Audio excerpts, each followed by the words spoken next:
Welcome back to this week's Explainer. Today, we're diving into some truly fascinating source material that is going to fundamentally shift how you view your own mind. I want you to take a quick, deliberate moment right now. Seriously, just pause and notice what's happening inside your head. If you really listen, you're probably going to catch this background narration that honestly rarely ever sleeps. It's constantly analyzing your past actions, anxiously predicting future problems, harshly critiquing your choices, and just offering this steady, exhausting stream of judgments about who you are. Well, today I'm going to guide you through exactly how to find some much-needed space beneath all that noise. We're going to approach this with the warm, focused, and grounded energy of an executive coaching session. So let's get into it. We tend to carry our thoughts around like this heavy physical weight, totally exhausting ourselves by constantly trying to manage or fix or optimize all that mental traffic moving through our awareness.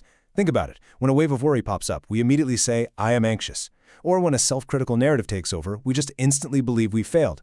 It feels so incredibly convincing that we naturally assume this inner voice is us. But what if it isn't?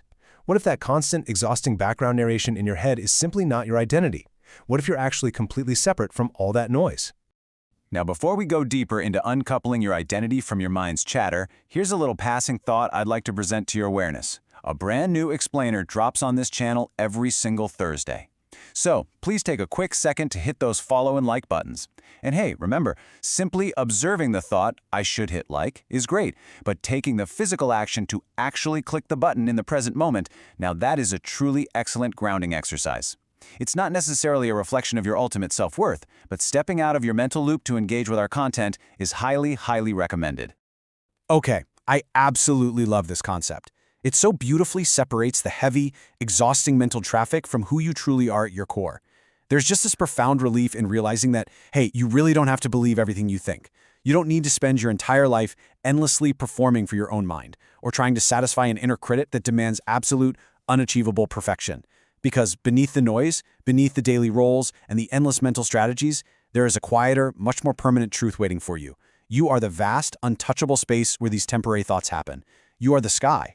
The thoughts, they're just the weather. Let's zoom out for a second and look at the actual etymology of the word think. It logically detaches our identity from these mental events. Language totally shapes how we see ourselves.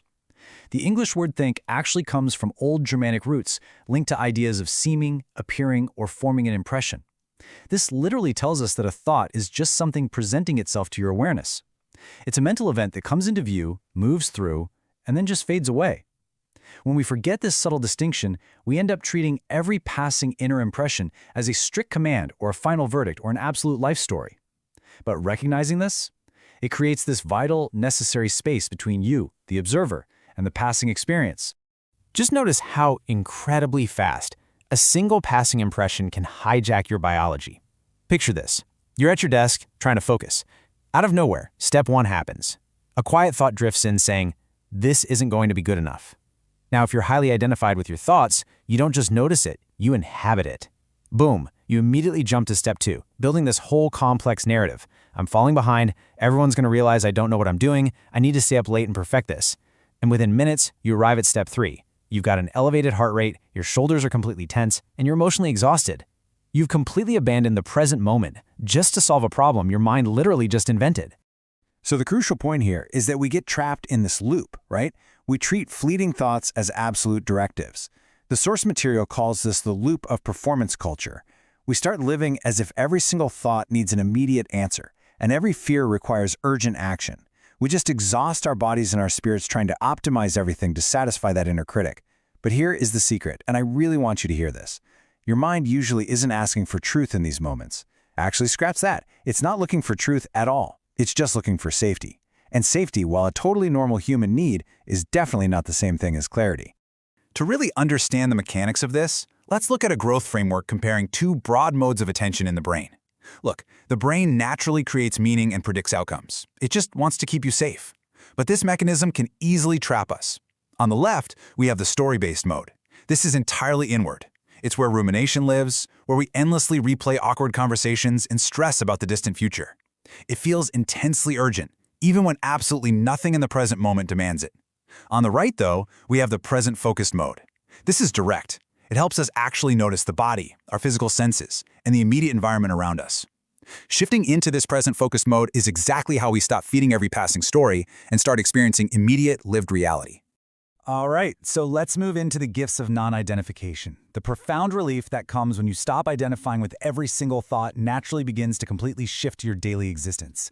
When you realize you're the open space where thoughts happen rather than the thoughts themselves, your whole relationship with yourself really starts to soften. There are 4 huge benefits to making this shift. First, you grant yourself emotional permission. You stop fighting your internal weather. If a fearful thought arises, you don't panic or force it to be positive, you simply offer it presence. Second, you develop a much slower inner rhythm. You step right out of optimization culture, realizing your inherent worth isn't measured by how fast you respond to an anxious thought. Third, you gain authentic discernment. When your mind is less crowded, your true intuitive voice becomes so much easier to hear. And finally, deep relief. You stop treating yourself like an endless improvement project that constantly needs correcting, and you start treating yourself with genuine human care. Okay, next up, practices for returning home. Now that we understand the theory behind all this, how do we actually do it? Because transformation doesn't happen through sheer intellectual force, right? It grows through gentle, consistent practice. So let's explore 3 highly practical exercises from the source text to cultivate this inner space. The first exercise is labeling the story. When you catch yourself in a loop of worry, anxiety, or harsh judgment, gently name what your mind is doing. Literally, just say words like thinking, or planning, or even, there's that not enough story again. You can say it out loud or silently. This creates immediate psychological distance. The exact second you name a thought as a thought, you shift from being totally absorbed in it to merely noticing the process. You're no longer trapped inside it. Naming gives form to the invisible, and it strips it of its power to unconsciously dominate you. The second practice revolves around the number 5. This is known as the 5 senses anchor. It is a wildly powerful, highly effective way to interrupt the mental spiral whenever your mind feels overwhelmingly loud or chaotic. Remember, the mind gets noisy when it's living way too far ahead in an imagined future or way too far behind in a regretted past. Your physical senses are your anchor. They are literally the only things that exist purely in the now. They bring you home. So, here is exactly how you use that anchor. I want you to try it with me. Take a slow, deep breath. Pause. Now simply ground yourself by noticing 3 things you can see around you right now. Just look at their shape and color.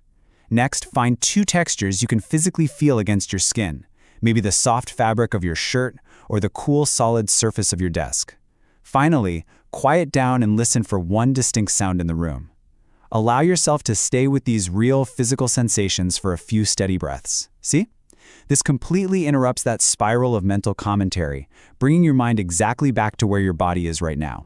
The third exercise is a gentle inquiry. When a really heavy, restrictive belief is dominating your mind, like the rigid idea that you have to prove your worth by doing more today, I want you to pause. Just ask yourself this question with a sense of open, non-judgmental curiosity. Is this thought truly mine, or is it something I inherited? And allow the answer to be felt in your body rather than figured out in your head.